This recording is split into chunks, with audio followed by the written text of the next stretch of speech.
দর্শক, আজ প্রথম সকালের পাসপোর্ট যাত্রী যাতায়াতের দৃশ্য আপনারা দেখতে পাচ্ছেন। গতকালকে তুলনায় কিন্তু আজকে পাসপোর্ট যাত্রীর সংখ্যা আমরা বেশি দেখতে পেয়েছি বন্দরে। গতকাল শুক্রবারের তুলনায় একেবারে পাসপোর্ট যাত্রীর সংখ্যা গতকাল কম ছিল, তবে আজকে পাসপোর্ট যাত্রীর সংখ্যা কিন্তু বৃদ্ধি পেয়েছে দেখতে পাচ্ছেন।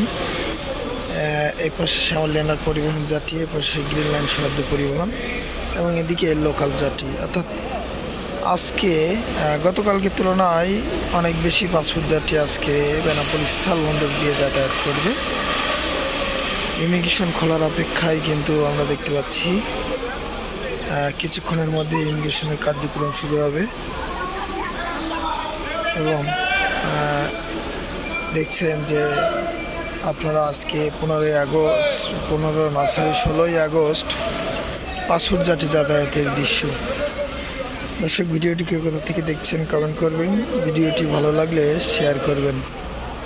দেখতে পাচ্ছেন আজকে শ্যামল লেনার এবং গ্রিন লাইন দুইটা কলকাতার গাড়ি এসছে বেনাপোল বন্দরে।